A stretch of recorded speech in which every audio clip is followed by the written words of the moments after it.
you're going to take the leap and create something original. It's Okay. it's an original thought or post or point you want to make. Are there some basic guidelines and protocols of what you do to create something valuable or meaningful? Yeah. Okay. Well, let's make it a real example. So let's think of someone, maybe like their position and company they work at. Why don't you give me an example? Like a real life person? Yeah, sure. Or you don't have to give Or their name, but just what's Snidely their Whiplash. He's from yeah, he's from all right, how about a uh Bob Nadherney? He's a small business owner in a secondary rural market. He builds exhibits for trade shows and wants to talk about why he's uh, the great source for businesses in the local Poughkeepsie, New York area. Okay.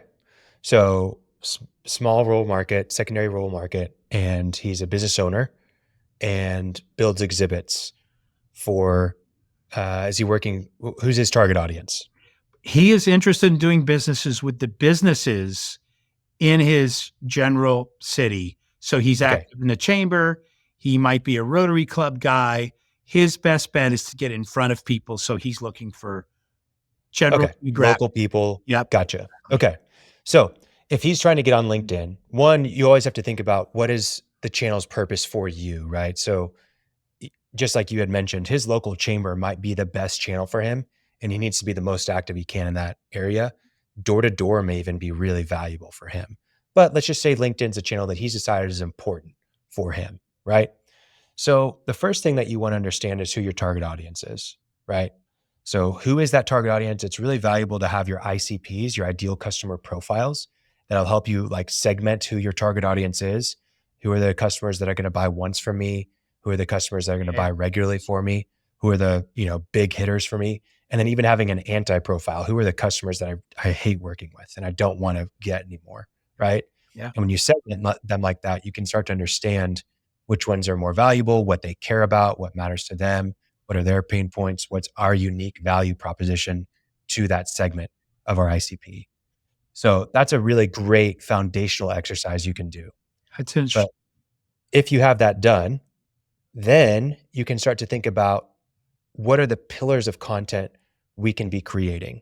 So I think in general, a pretty good pillar of content for most people is sharing success stories. So when I say a pillar of content, what I mean is it's this topic that you can focus on and you can hit back on time and time again. A lot of times the content can be evergreen, meaning it's not timely. So, it's not centered around an event that happens once a year where we can only post about it once a year, or it's not about a holiday or something like that, but it's something that over and over we can harp on, right? So figure out what your pillars are. Success stories is a really great one.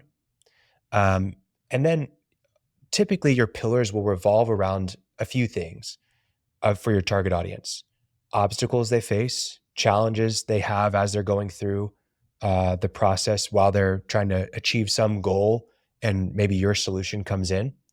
Um, the opportunities that are created, right? So it's kind of like the, um, you know, carrot versus the stick. What is the reward or the opportunity that's out there versus the pain and the challenge, right? So you can have some pillars around that. You can also focus on some sort of, each of your services probably have some sort of value that it really resonates with your customer, and you can make pillars around those services and the value they offer, right? So you can have 3 pillars that you focus on, or you can have 10 pillars, depending on what your business is, how big it is. Ideally, you can focus on just a handful though. And then really every single post that you make, even if you just try this for the first part, focus on those pillars. Everything should fall inside of those pillars. And what you want to do there is you want to break down what are the myths around those pillars, like what are the preconceived stereotypes that people have around it. So I forgot what you said his name was, Bob. Bob Nadherney.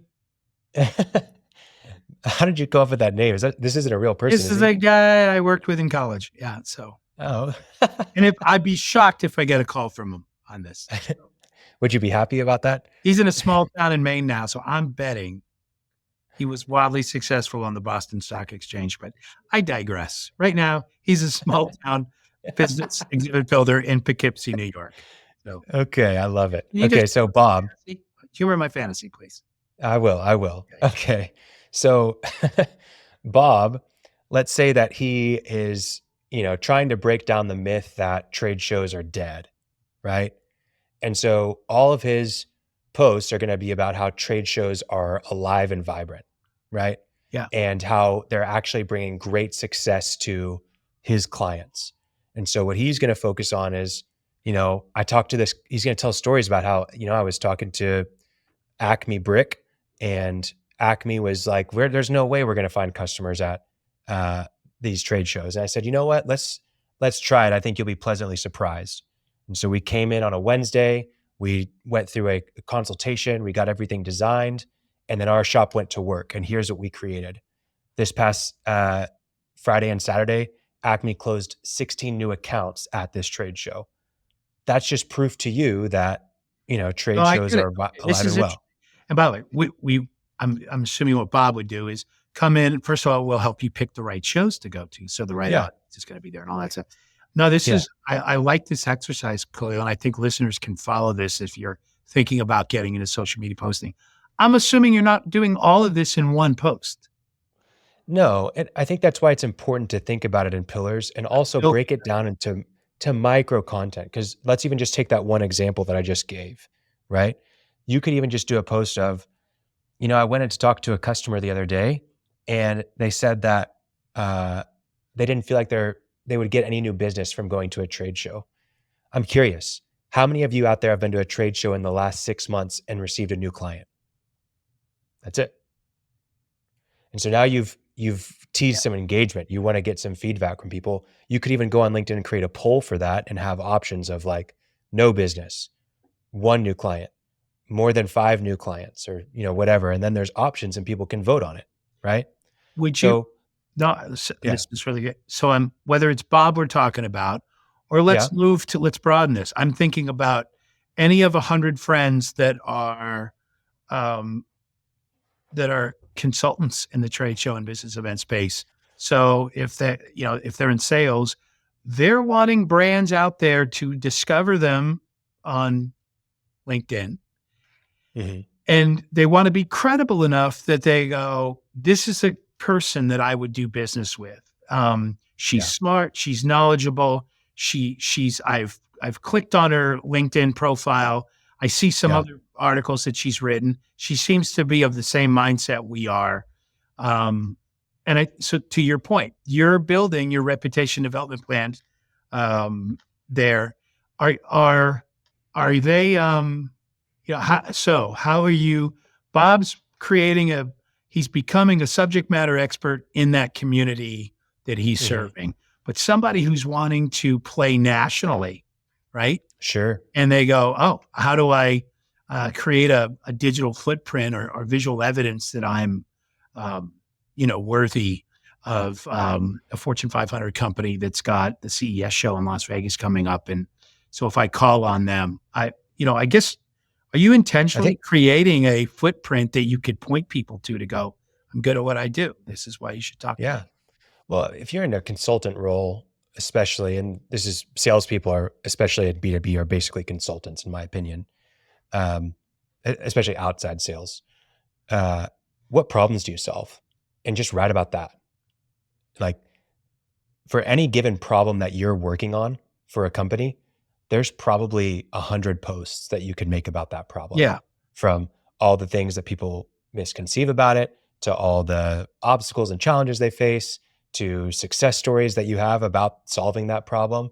Of, yeah, there's also like hot takes you can have.